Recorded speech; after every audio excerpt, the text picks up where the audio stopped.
Good morning, all. I'm again with you to teach geography, chapter number 4, that is agriculture. Right? Shall I start? Yes.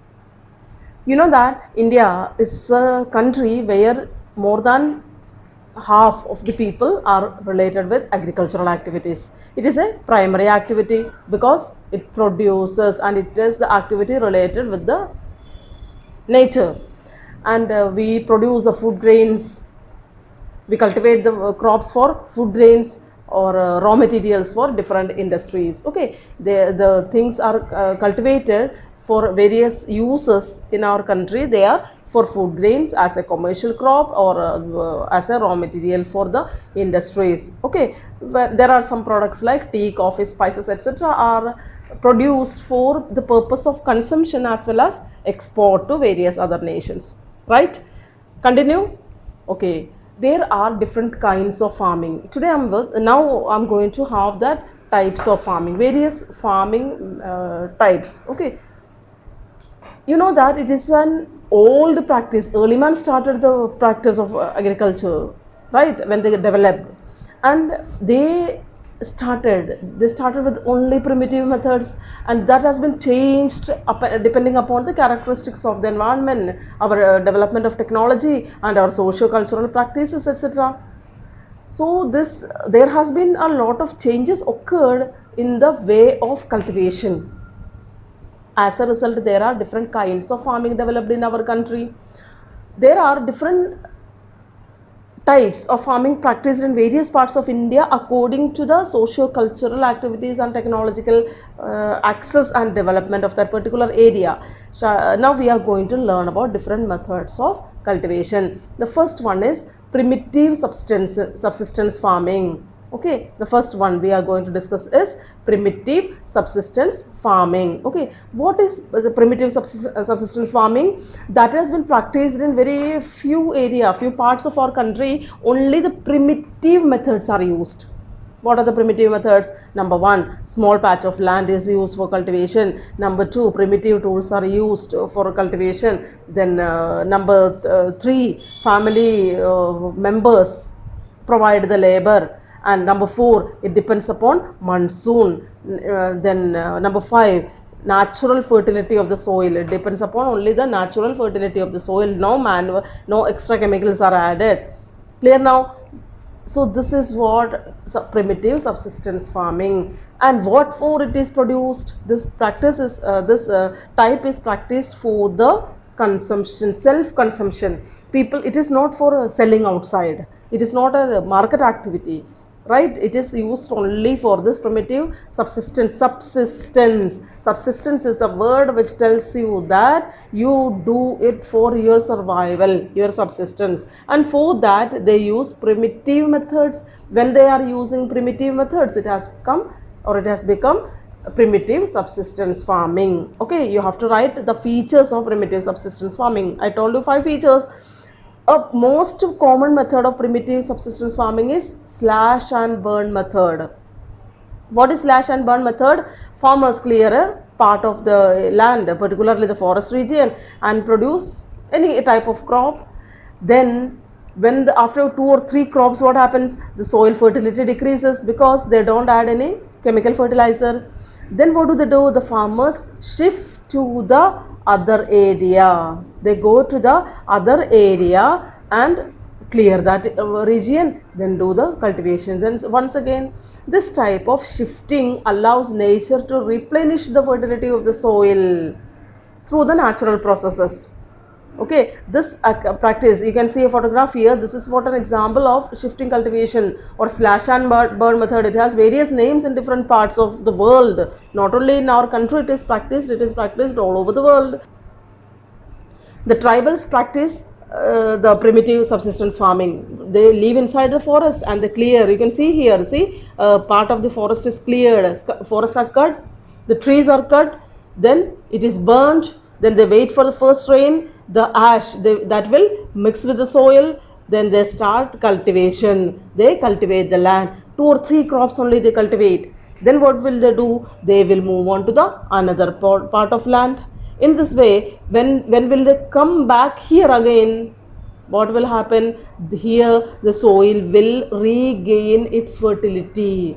That is what a natural process of getting or regaining fertility of the soil. Clear now? So through this natural process, they cultivate, they use the land as a resource. And here land productivity is very low. I told you, it is, they are not using any fertilizers or any modern method is not used by them. They are using only, they are dependent upon only the primitive methods for the subsistence farming. That is particularly the primitive method of farming. And this primitive method of farming is known in various names in various parts of India as well as the world. If you talk about India, you can see that there are various parts, various states where this primitive method is practiced, slash and burn method, and it has got different names like Jhuming in the northeastern states like Assam, Meghalaya, Mizoram and Nagaland, Pamlo in Manipur, Dipa in Bastar district of Chhattisgarh and in Andaman and Nicobar Island. These are the various names given to the primitive subsistence farming in our country. Now see, this is practiced all over the world, as I told you. This slash and burn agriculture is known as Milpa in Mexico and Central America, Conoco in Venezuela, Roca in Brazil, Mazol in Central Africa, Ladang in Indonesia, Ray in Vietnam.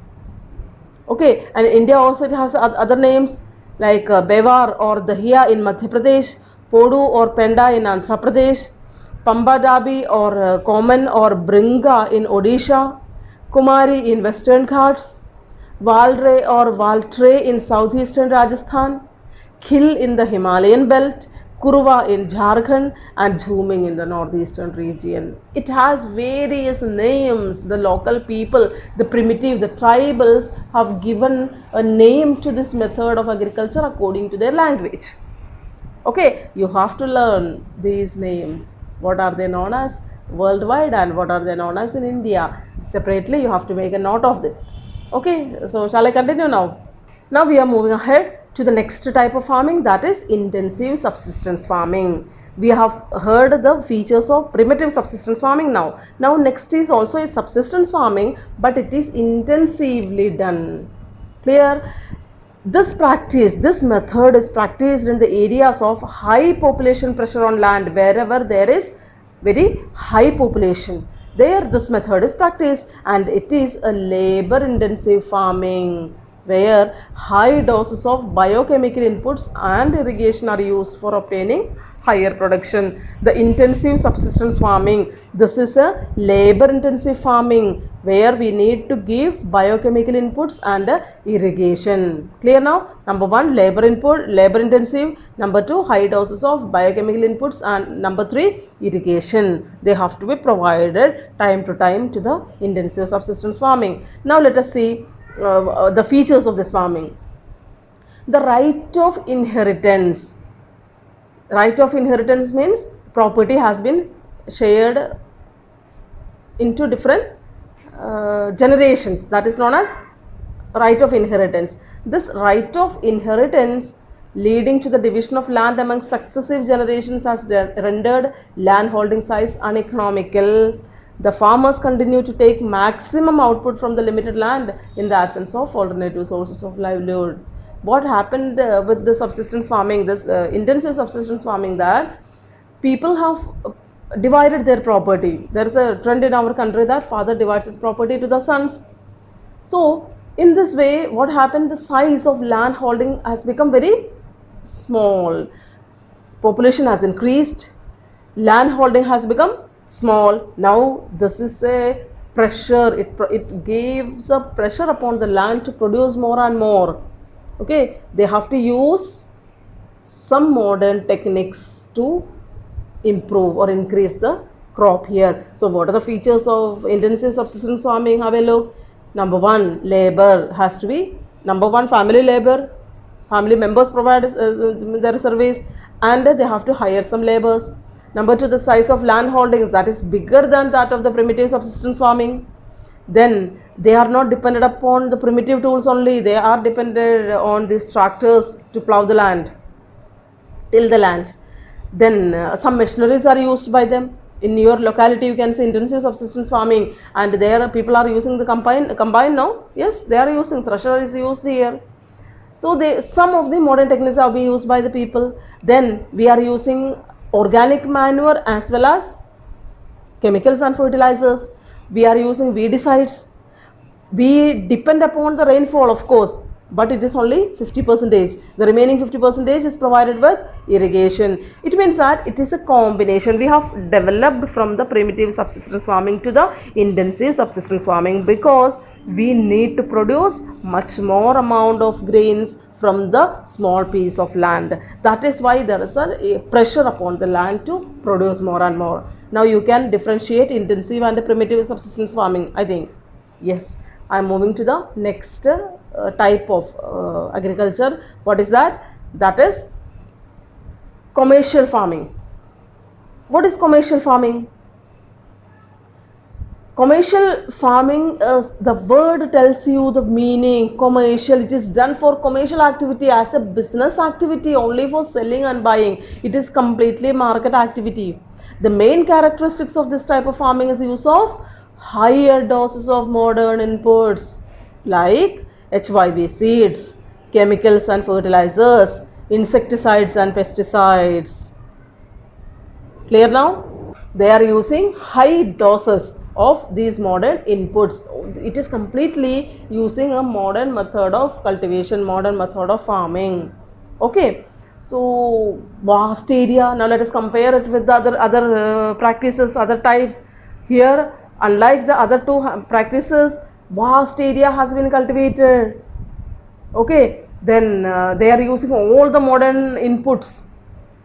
We are using indigenously for subsistence farming. We are using indigenously developed crops, seeds. But here they are using HYV seeds. We primitive in primitive type we are not using any chemical fertilizer or insecticide or pesticide. But in intensive farming, little bit is used. But in the commercial farming, it is a mixture.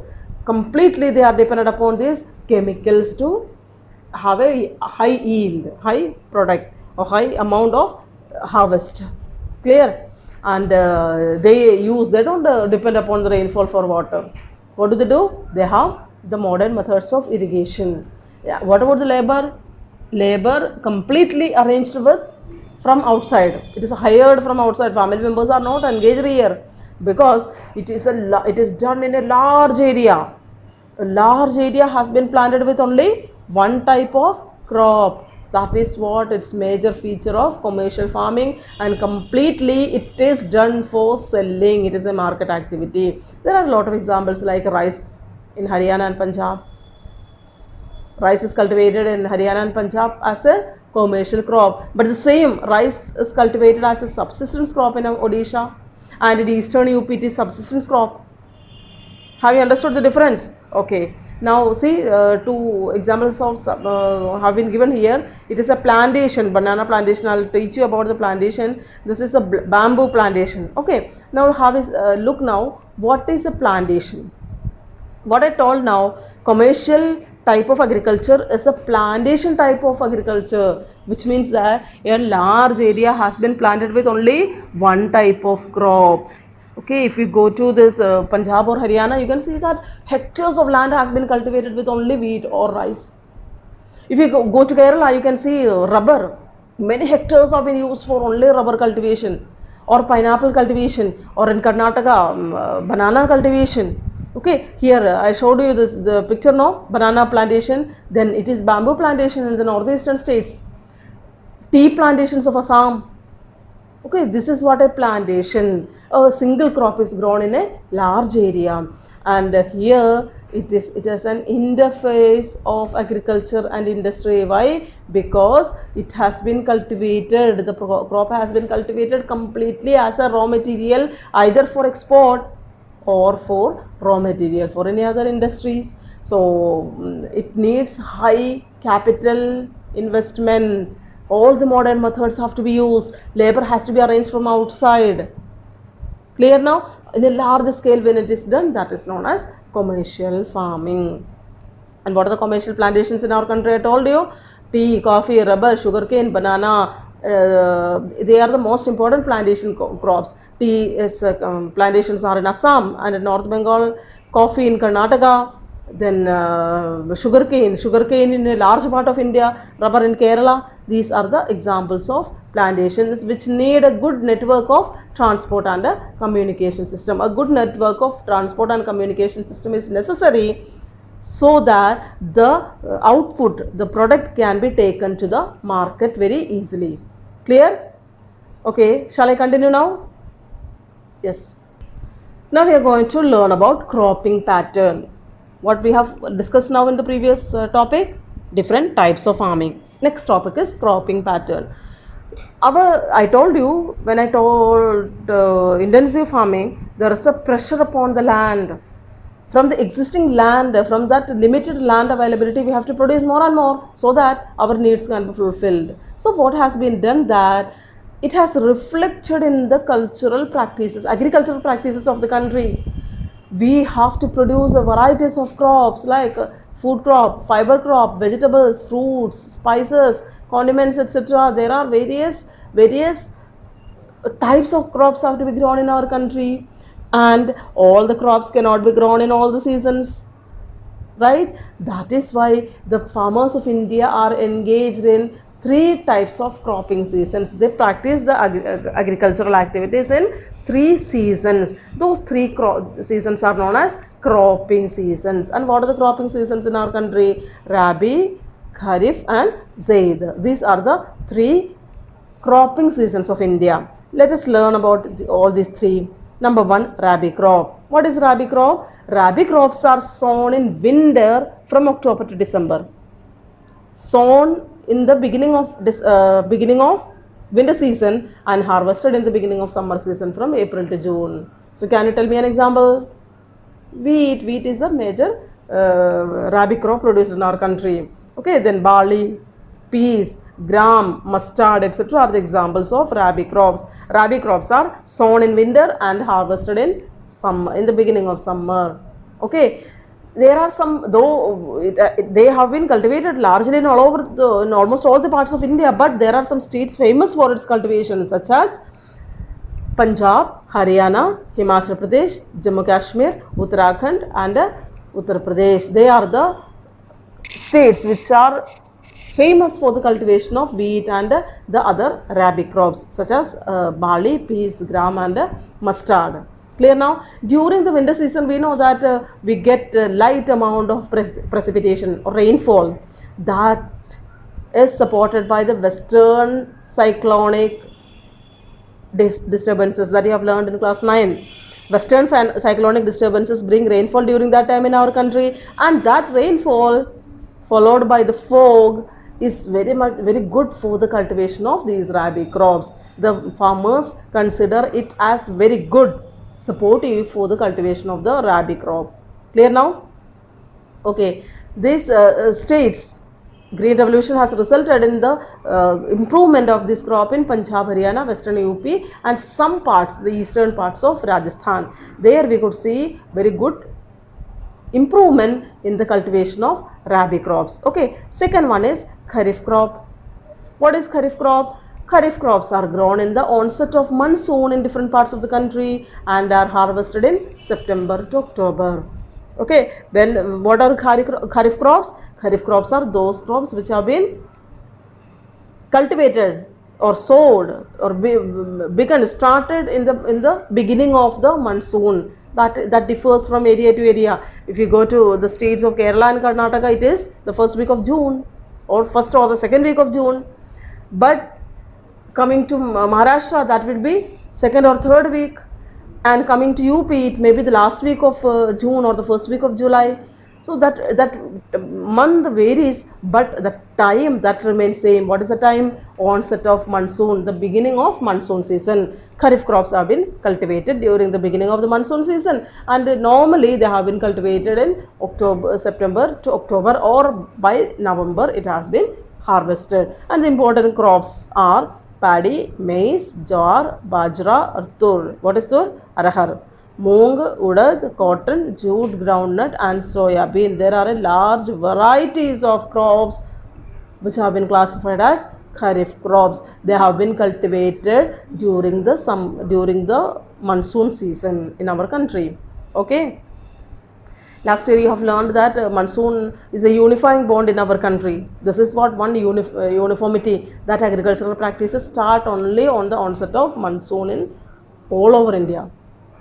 Okay, now let us see what are the rice producing states of India. Assam, West Bengal, coastal regions of Odisha, Andhra Pradesh, Telangana, Tamil Nadu, Kerala, Maharashtra, particularly the Konkan coast and Maharashtra. Then Uttar Pradesh and Bihar. These are the states. Rice is cultivated in a large number of states of India.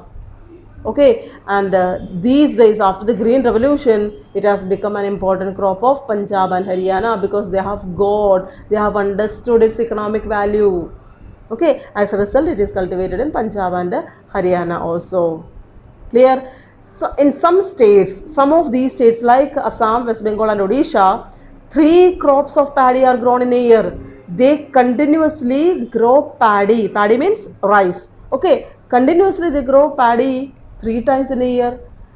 What are they called as? They are called as Os, Aman and Boro. These are the 3 names given to the 3 crops of paddy grown in Assam, West Bengal and Odisha. Okay, next one is the Zaid crop. What is Zaid crop? In between the Rabi and the Kharif seasons, there is a short season during the summer months, which is known as the Zaid season. Some of the crops produced during the Zaid season are, what are they? What are the crops produced?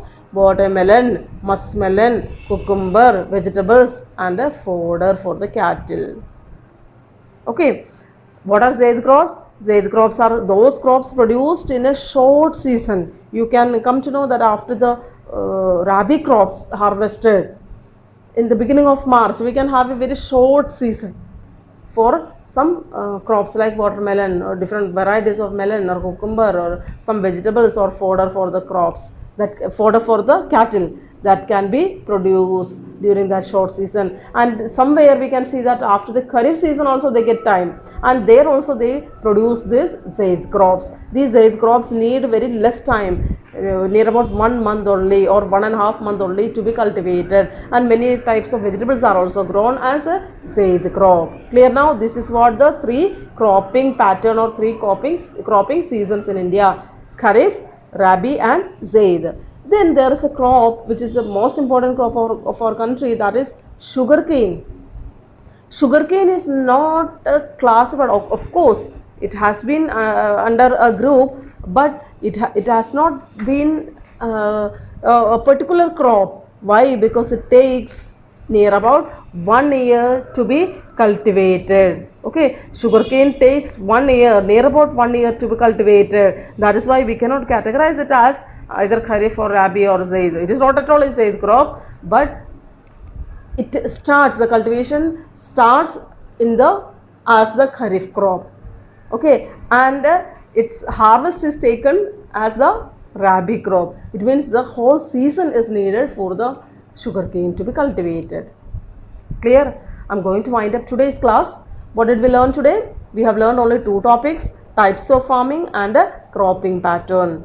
We have learned the intensive primitive subsistence farming, intensive subsistence farming and commercial farming. Then we learned about the cropping pattern: Kharif, Rabi and Zaid.